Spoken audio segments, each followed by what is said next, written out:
بسم اللہ الرحمن الرحیم۔ اس وقت جو ہمارے سامنے کتاب ہے، اس کتاب کا نام ہے اسماعیلی مذہب کی معلومات کا مکمل خزانہ۔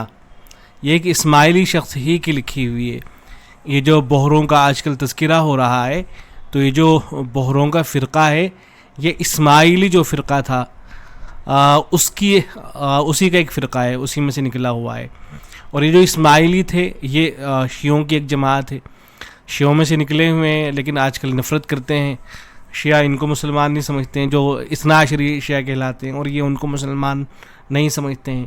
تو یہ جو اسماعیلی مذہب تھا، اس مذہب کے اندر بہت سارے فرقے اور بہت سارے جماعتیں ہوئیں، جیسے قرامطہ، فاطمیہ، باطنیہ، نزاریہ، داؤدی بوہرا، سلیمانی بوہرا اور آغا خانی۔ یہ ساری کی ساری جماعتیں یہ اسماعیلی مذہب کی جماعتیں تھیں۔ تو بہرحال یہ جو کتاب ہے، اس کو لکھا تھا ڈاکٹر زاہد علی نے۔ ڈاکٹر زاہد علی خود یہ اسماعیلی تھے۔ تو کتاب کا نام ہے ہمارے اسماعیلی مذہب کی حقیقت اور اس کا نظام۔ یہ حیدرآباد دکن کے سابق پروفیسر تھے اور عربی وائس پرنسپل تھے، اور ایسے ہی انہوں نے ایک کتاب لکھی تھی تاریخ فاطمیین مصر، اس کے بھی یہ مصنف تھے، انہوں نے اس کتاب کو لکھا تھا۔ تو چونکہ خود ایک اسماعیلی شخص کی لکھی ہوئی کتاب ہے، تو اس لیے ظاہر ہے اس کو معتبر خیال کیا جائے گا۔ پہلے تو یہ جاننے، موٹی موٹی باتیں جاننے کہ جو اسماعیلی فرقہ ہے، جس کی مختلف جماعتیں ہیں، تو ان کے موٹے موٹے عقائد کیا ہیں۔ تو سب سے پہلے تو ان کا جو موٹا اور بنیادی عقیدہ ہے وہ یہ ہے کہ امام کی موجودگی ہر زمانے میں ضروری ہے، اور وہ جو امام ہوگا وہ حضرت جعفر صادق کی بیٹے اسماعیل کی اولاد سے ہوگا۔ ہر زمانے میں امام ہونا ضروری ہے، اور امام جو ہو سکتا ہے وہ صرف جو حضرت جعفر صادق کے بیٹے تھے اسماعیل، انہی کی اولاد سے ہو سکتا ہے۔ اور ایسے ہی ان کا نقطہ نظر یہ ہے کہ جو امام ہوگا اس کو پہچاننا فرض ہے۔ اگر کوئی آدمی امام کو نہیں پہچاننا ہے اپنے زمانے کے، تو پھر وہ کفر کی حالت میں مرے گا۔ اور ایسے ہی نظریہ ہے کہ دنیا کبھی بھی امام سے خالی نہیں ہو سکتی، اس لیے ان کے یہاں ایک سیدنا ہوتا ہے، ایک امام ہوتا ہے۔ تو امام سے دنیا کبھی خالی نہیں ہو سکتی ہے، اور وہ امام جو ہوگا یا تو ظاہر ہوگا یا مستور ہوگا۔ اور ان کا نظریہ یہ بھی ہے کہ امام کی صفات خدا کی صفات کے مشابہ ہوتی ہیں۔ امام جو ہوگا مشکل کشا ہوتا ہے، حاضر اور غائب کو جاننے والا ہوتا ہے۔ ایسے ہی نظریہ یہ ہے کہ امام معصوم ہوتا ہے، اگر گناہ کرے بھی تو اس کے معصوم ہونے میں کوئی فرق نہیں پڑتا، وہ گناہ دراصل نیکی ہوتی ہے جس کی حقیقت عام لوگ نہیں سمجھ سکتے۔ تقیہ کرنا چاہیے اور اپنے عقائد کو خفیہ رکھنا چاہیے۔ یہ موٹی موٹی سی باتیں جو میں نے عرض کی۔ تو یہ جو اصل ان کی کتاب ہے، اس کو آپ دیکھیں گے تو اس میں جگہ جگہ آپ کو یہ بات معلوم ہوگی کہ ان کا نقطہ نظر جو ہے اصل وہ یہ ہے کہ ایک تو ظاہری شریعت ہوتی ہے، جو جیسے قرآن مجید ہے، اس کی آیتیں ہیں، اللہ تبارک و تعالی نے بہت سے احکامات دیے ہیں، نماز پڑھنا ہے، روزہ رکھنا، تو اس ایک تو ظاہری مطلب ہے، ظاہری مفہوم ہے، اور ایک اس کا باطنی مفہوم ہے۔ تو یہ حضرات، اس لیے کہ ساری جماعتیں جو ہیں باطنیہ کہلاتی ہیں، تو ان حضرات کا نقطہ نظر یہ ہے کہ جو ظاہری طور پر اور جو مسلمان کر رہے ہوتے ہیں تو ظاہر پر عمل کرنے والے ہوتے ہیں، اصل ان کی جو مراد ہے اور ان کا جو مفہوم ہے اس تک بس ہم پہنچیں اور ہم نے ان چیزوں کو سمجھائے، اور جو دوسرے مسلمان ہیں وہ تو ان چیزوں کو سمجھ ہی نہیں سکتے ہیں۔ اسی لیے ان لوگوں کے عقائد زیادہ لوگوں کو معلوم نہیں ہوتے ہیں، ان کی کتابیں وغیرہ بھی کمی چھپتی ہیں، ان کے نظریات اور عقائد وہ ایک دوسرے کو بتاتے بھی نہیں ہیں، بلکہ ان کے یہاں یہ ضروری ہے کہ اپنے عقائد اور نظریات کو چھپا کر رکھا جائے۔ اگر لوگوں کو بتائے جا رہے ہیں نظریات اور اپنے عقائد، اس کا مطلب یہ ہے کہ بتانے والا جو ہے وہ خود گنہگار ہو رہا ہے اور بہت بڑی مصیبت کے بارے میں پھنس سکتا ہے۔ خود حضرت آدم کے بارے میں ان لوگوں کا نظریہ یہ ہے کہ حضرت آدم علیہ السلام کو جنت سے نکالا گیا تھا، تو اس لیے نکالا گیا تھا اس لیے کہ انہوں نے باتیں دوسروں کو بتلا دی تھی، تو جو باتیں چھپانے کی تھی وہ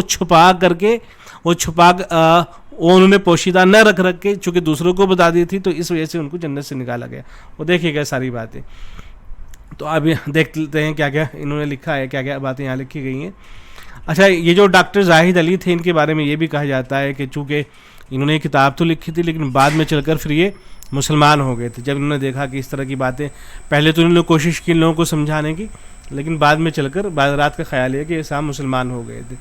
بہرحال یہ لکھتے ہیں کہ ہمارے اسماعیلی مذہب کی بنیاد، یہ کتاب انہوں نے اسی وقت لکھی تھی جب ابھی اسماعیلی تھے، ابھی مسلمان نہیں ہوئے تھے. کہتے ہیں کہ حقیقت یہ ہے کہ اسماعیلی مذہب کی ابتدائی بنا اس اصول پر ہے کہ حضرت صلی اللہ علیہ وسلم نے ظاہری شریعت وضع فرمائی اور مولانا علی نے اس کے باطن یعنی تعبیر کی تعلیم شروع کی.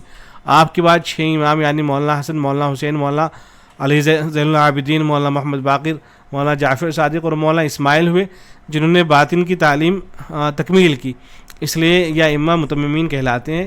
7ویں امام مولانا محمد اسماعیل. انہیں ان ساری باتوں کا حاصل یہ ہے کہ حضور اقدس صلی اللہ علیہ وسلم تو ظاہری شریعت لے کر آئے تھے، لیکن حضرت علی اور بعد کے جو حضرات ہیں یہ در حقیقت انہوں نے باطن کی تعویل کی ہے اور باطن کو انہوں نے سمجھایا ہے، اور جو اصل دین ہے وہ انہوں نے ہی سمجھایا ہے آپ کے ذریعے. یعنی جو 7ویں امام تھے مولانا محمد اسماعیل، چونکہ سب کے سب اسماعیلی کہلاتے ہیں، تو کہتے ہیں کہ آپ کے ذریعے اللہ تعالیٰ نے شریعت محمدی کے ظاہر کو معطل کر دیا. نعوذ باللہ. یعنی جو ظاہر ہے وہ تو سب کا سب ختم ہو گیا ہے.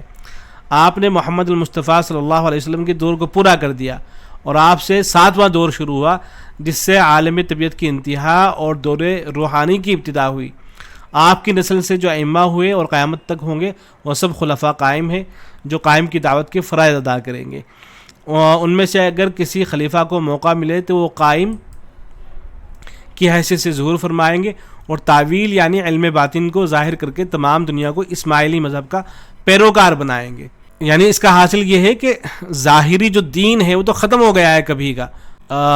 اب جو چل رہا ہے تو باطنی دین چل رہا ہے.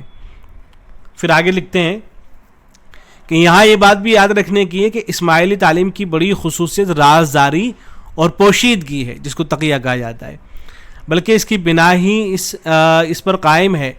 سیاسی مصلحتوں اور ملکی اغراض کے باعث ہم اپنے اصلی عقیدے اپنی دعوت کے بڑے بڑے ارکان کے سوا کسی دوسرے کو نہیں بتاتے تھے، کیونکہ ہماری عام رعایا کا مذہب سنی تھا. اصل ایک زمانہ تھا کہ جب اسماعیلی تھے ان کی حکومت قائم رہی، بہت سے ملکوں کے اندر ان کی حکومت قائم تھی، تو رعایا ان کی سنی ہوا کرتی تھی، تو یہ جو ان کا نظریہ اور عقیدہ تھا اس کو چھپا کر رکھا کرتے تھے. تو کہتے ہیں کہ اس لیے ہم نے عام لوگوں کو جو تعلیم دی وہ اس تعلیم سے بالکل الگ تھی جو خاص ارکان دعوت کو دی جاتی تھی، بلکہ خود اسماعیلیوں میں بھی مستجیبوں یعنی ابتدائی مدارج کے مومنوں کو بھی وہ بھید نہیں معلوم ہوتے تھے جو بالغوں کو بتائے جاتے تھے. غرض یہ کہ ہم اسماعیلیوں نے اپنے عقیدوں کی دعوت کے اندرونی حلقے تک ہی محدود رکھا. اس طرز عمل کی اتنی شدت سے پابندی کی گئی کہ خود سیدنا نعمان جیسے مشہور و معروف جلیل القدر داعی الدعات اور قاضی القضات کو جو قضاء کے ظاہری عہدے پر مامور تھے ان کو بھی اس کا علم نہیں ہو سکا. کوئی ان کے ہاں قاضی رہے ہوں گے تو ان کے یہاں اصل تقیہ ہے، یعنی عقائد اور نظریات کو چھپایا جائے اور ان کو بیان نہ کیا جائے. تو ظاہری شریعت ختم ہو چکی ہے، دوسرے عقائد کو چھپانا. اختلاف کی 4 اہم مثالیں انہوں نے یہاں ذکر کی ہے. کہتے ہیں کہ مولانا معیز کا عقیدہ ہے کہ اللہ تعالیٰ نے ہمارے 7ویں امام ناطق، 7ویں رسول، خاتم قائم مولانا محمد اسماعیل ان کے ذریعے سے شریعت محمدیہ کے ظاہر کو معطل کر دیا ہے، جس طرح وہ دعا کے اندر کہا کرتے تھے. نیز آپ کی مشہور و مستند کتاب تعویل الشریعہ، ایسے ہی ایک کتاب ہے ان کی کتاب راحیت العقل، اور آپ کی دعوت کے یعنی انہوں نے حوالے دے رکھے ہیں، ان کتابوں سے یہ بات ثابت ہے. اور سیدنا ابو یعقوب سجستانی بھی یہی عقیدہ رکھتے ہیں، بلکہ سیدنا حمید الدین کرمانی کے سوا جیسا کہ ابھی آپ کو معلوم ہوگا دائیوں کی یہی تعلیم ہے کہ قائم القیامہ کے عہد میں شریعت کے اعمال مرتفع ہو جائیں گے، یعنی باقی نہ رہیں گے. کہا جاتا ہے کہ جس طرح آدم کے عہد میں کوئی شریعت نہ تھی، اسی طرح قائم القیام کے زمانے میں بھی کوئی شریعت نہ ہوگی. ہمارے زمانے میں اس عقیدہ کے حقیقی نمائندے وہ اسماعیلی ہیں جو خوجے کہلاتے ہیں. انہیں اصلی اسماعیلی کہنا بجا درست ہے. ان کے ایک عالم کا قول ہم نے اپنی کتاب وہاں پر نقل کر دیا ہے. اس ساری عبارت کا حاصل یہ ہے کہ جو ظاہری شریعت ہے وہ معطل ہو چکی ہے. چونکہ یہ انتہائی پوائنٹ ہے اس لیے اس کو بار بار ذکر کیا گیا ہے. تو ایک بات تو یہ ہوگی. دوسری بات یہ کہ اختلاف تعلیم کے قرآن مجید سے متعلق ہے. سیدنا قاضی نعمان دونوں کا اس بات پر اتفاق ہے کہ مولانا علی نے حضرت صلی اللہ علیہ وسلم کی وفات کے کچھ بعد ہی قرآن مجید جمع کر کے لوگوں کے روبرو پیش کیا. ان حضرات کا عقیدہ یہ ہے کہ ایک تو قرآن مجید وہ ہے جو عام مسلمانوں کے پاس ہے، تو کہتے ہیں کہ بھائی وہ تو قرآن مجید حضور صلی اللہ علیہ وسلم پر نازل ہوا تھا، لیکن بعد میں اس کو ختم کر دیا تھا حضرت ابو بکر رضی اللہ تعالیٰ عنہ، حضرت عمر فاروق نے حضرات نے مل کر، نعوذ باللہ. تو اصل جو قرآن تھا وہ حضرت علی رضی اللہ تعالیٰ عنہ کے پاس تھا. جو اس کو یہ لوگ جھٹانے کی کوشش بھی کرتے ہیں، منع کر دیا کرتے ہیں کہ نہیں ہمارا تو یہ عقیدہ نہیں ہے، لیکن یہ ان کی کتابوں کے اندر لکھا ہوا ہے. کہتے ہیں کہ یہ فلاں فلاں قاضی جو ہے اس بات پر متفق ہے کہ مولانا علی نے حضرت صلی اللہ علیہ وسلم کی وفات کے کچھ بعد ہی قرآن جمع کر کے لوگوں کو روبرو پیش کیا، لیکن دشمنی کی وجہ سے اسے قبول نہیں کیا گیا اور کہا گیا کہ ہمارے پاس جو کلام اللہ ہے وہ کافی ہے، آپ اپنا نسخہ واپس لے گئے، اور یہ فرمایا کہ اب قائم کے سوا اسے کوئی نہیں کھولے گا، یعنی جو ہر زمانے کے اندر قائم ہوں گے، ان کے جو امام ہوں گے بس وہی کھولیں گے اس کو۔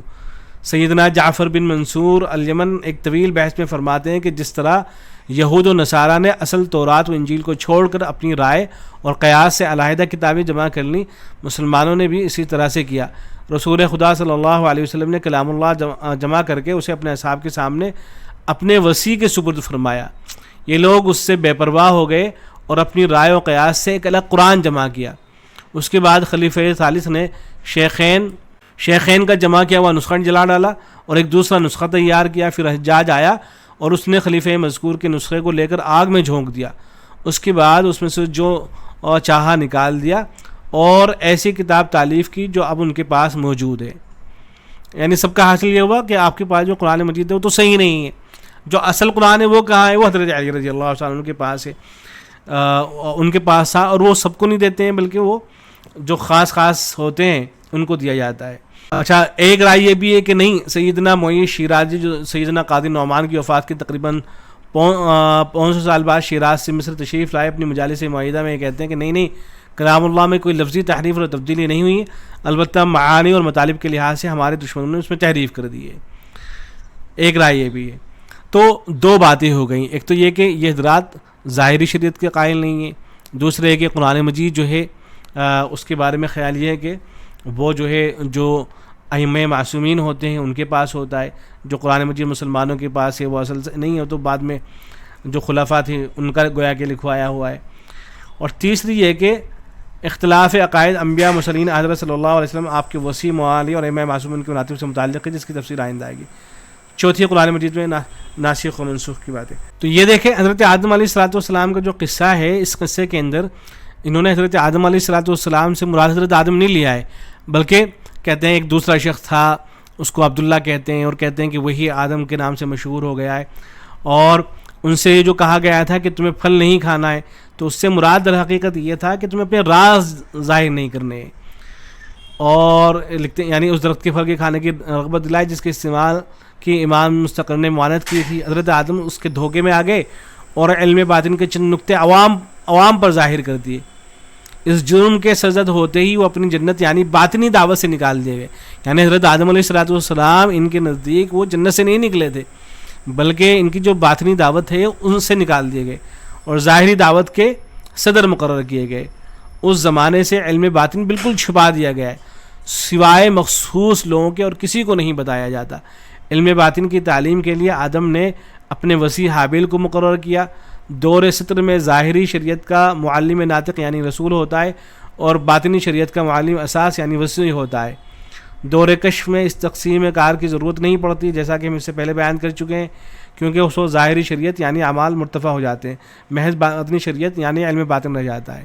یعنی حاصل یہ کہ حضرت آدم علیہ السلام کے حوالے سے بھی ان کا نقطہ نظر یہ ہے کہ جو واقعہ قصہ پیش آیا ہے گویا کہ سب قسم باطنی طور پر پیش آیا ہے، اور اس کی جو ظاہری طور پر مراد لی جاتی ہے وہ مراد ہی نہیں ہے۔ تو اسی لیے پھر ان کے جو مخصوص لوگ ہوتے ہیں وہ یہ کہا کرتے ہیں کہ ہم راز نہیں بدلا سکتے ہیں، ہم تم تک اصلی بات نہیں بتا سکتے، اگر اصلی راز تمہیں بھی بتلا دیے گئے تو پھر ہمیں خود سزا جو ہے بھگتنی پڑے گی، سزا ملے گی جیسے حضرت آدم علیہ السلام کو ملی تھی۔ اچھا، ایک روایت یہ دیکھیں، حضور اقدس صلی اللہ علیہ وسلم کی شان میں گستاخی کس طرح سے کر رکھی ہے۔ لکھا گیا ہے کہ حضرت صلی اللہ علیہ وسلم سے روایت کی گئی کہ معراج میں جب چوتھے آسمان پر پہنچا تو دیکھتا کیا ہوں کہ علی کرسی کرامت پر بیٹھے ہوئے ہیں اور فرشتے آپ کو گھیرے ہوئے ہیں، وہ آپ کی عبادت تسبیح اور تقدیس کر رہے ہیں۔ میں نے اپنے دوست جبرائیل سے پوچھا کہ علی اس مقام پر مجھ سے پہلے پہنچ گئے۔ جبرائیل نے کہا کہ فرشتوں نے علی کے بلند مرتبے کی وجہ سے آپ کو دیکھنے کا بہت شوق ظاہر کیا، اس لیے اللہ نے اس فرشتے کو آپ کی صورت پر پیدا کیا۔ تو اس طرح کے واحیات قسم کے واقعات بیان ہوئے، تو ان پر تبصرہ کرتے ہوئے یہ ڈاکٹر زاہد علی خود یہ لکھتے ہیں، آپ کا یہ فرمانا کہ مولا علی رسول اللہ کے خطا معاف کرنے والے ہیں اور نفس اللہ ہیں، اور چوتھے آسمان پر فرشتوں کے معبود ہیں جن کی عبادت تسبیح اور تقدیس کرتے ہیں. یہ ایسی غلو آمیز باتیں ہیں جن کی وجہ سے مولانا علی رسول اللہ سے بڑھ کر تو کجا خود اللہ تعالیٰ کے ہم درجے ہو جاتے ہیں. یعنی جو صاحب کتاب ہیں وہ خود یہ کہہ رہے ہیں کہ ہمارے یہاں اس طرح کی روایتیں نقل ہوئی ہیں کہ جن سے حضرت علی رضی اللہ تعالیٰ کا مقام نہ صرف یہ کہ نبی اکرم صلی اللہ علیہ وسلم سے زیادہ ہو جاتا ہے بلکہ اللہ کے مقام و مرتبے پر حضرت علی رضی اللہ تعالیٰ کو پہنچا دیا جاتا ہے. اور پھر کہتے ہیں کہ اہل ظاہر یعنی غیر اسماعیلیوں کا الزام کہ ہم آپ کو اللہ تعالیٰ کا اوتار سمجھتے ہیں خود بخود ثابت ہو جاتا ہے. اب ہم میں اور نصارہ میں کوئی فرق باقی نہیں رہتا. جو اللہ تعالیٰ روح القدس حضرت عیسیٰ علیہ السلام ان تین اقانیم کو ملا کر ایک کہتے ہیں. اسی وجہ سے بعض مورخین کہتے ہیں کہ اسماعیلیوں کے عقائد نصارہ سے ماخوذ ہیں، جیسا کہ ہم نے اپنے مقدمے میں توجہ دلائی ہے. اس قسم کی تعلیم قرآن مجید کی تعلیم کے بالکل منافی ہے.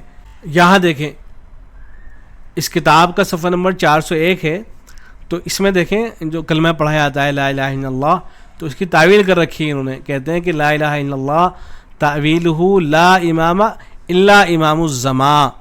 لا الہ الا اللہ کا مطلب یہ نہیں، یہ مطلب نہیں اس کا کہ اللہ کے علاوہ کوئی معبود نہیں ہے، بلکہ اس سے مراد یہ ہے کہ امام الزمان کے علاوہ کوئی امام نہیں ہے.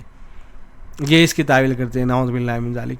ایسے ہی پھر دیکھیں حضرت نوح علیہ السلام کا جو قصہ بیان کیا جاتا ہے تو اس کی بھی یہ تعویل کرتے ہیں. وہ کہتے ہیں کہ جو ظاہری طور پر سمجھ میں آتا ہے یہ مراد نہیں ہے بلکہ اس کی بھی تعویل کی جاتی ہے. چنانچہ جو سفینہ تھا، کشتی تھی حضرت نوح علیہ السلام نے جو بنائی تھی، تو اس سے مراد لے لیتے ہیں کہ اس سے مراد ہے باطنی دعوت کی اساس. ایسے ہی سفینہ پانی پر جاری ہوتا ہے تو اس سے مراد ہے کہ اساس کی دعوت علم پر حاوی ہوتی ہے. ایسے ہی سفینہ، لکڑی، لوہا، رسی یہ وغیرہ، تو اس سے بھی مراد جو ہے دوسری چیزیں لیتے ہیں. اور سفینے کے روانہ ہونے اور ٹھہرنے کے لیے 7 چیزوں کی ضرورت ہے، تو کہتے ہیں کہ دعوت میں 7 ناطق اور 7 ائمہ ہوتے ہیں، یہ مراد ہے. سفینے کے 12 تختے ہوتے ہیں دعوت میں، یعنی گویا کہ حضرت نوح علیہ السلام کے قصے میں بہت سی باتیں کھڑ کر کے اور پھر ان کی تعویل کر رکھی ہے سب کی کہ یہ جو ظاہری طور پر قصہ پیش آیا ہے یہ مراد نہیں ہے بلکہ دوسری چیزیں مراد ہیں. ایسے ہی دیکھیں کیا کیا چیزیں ہیں ان کے یہاں. مخرج سے ہوا کا نکلنا، وہ چیزیں جن سے وضو ٹوٹ جاتا ہے اور وضو کرنا لازم ہوتا ہے.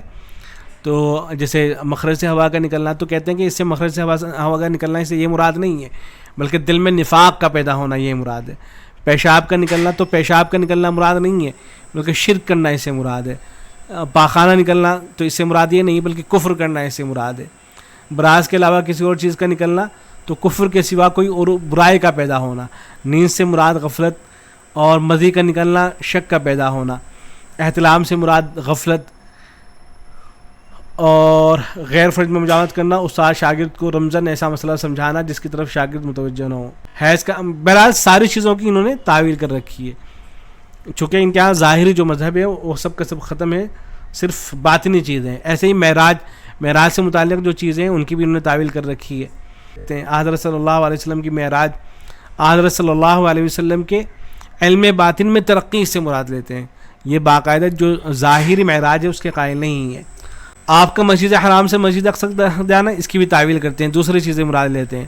آپ کا آسمان کی طرف چڑھنا، اس سے بھی دوسری چیزیں مراد لیتے ہیں. براق سے بھی کچھ اور مراد لیتے ہیں. ایسے ہی 15ویں شعبان، اس سے مراد حضرت علی رضی اللہ تعالیٰ عنہ کا مرتبہ مراد ہے کیونکہ آپ نے نصف دین یعنی باطن کا کام انجام دیا. تو بہرحال ساری چیزوں کے اندر یہ لوگ آپ دیکھیں گے تو تعویل کر رہے ہوتے ہیں. حج کے جو احکام ہیں ان کی تعویل دیکھیں. بیت اللہ اور اس کی طرف قصد کرنا، اس سے مراد یہ ہے کہ امام الزمان اور ان کی طرف متوجہ ہونا.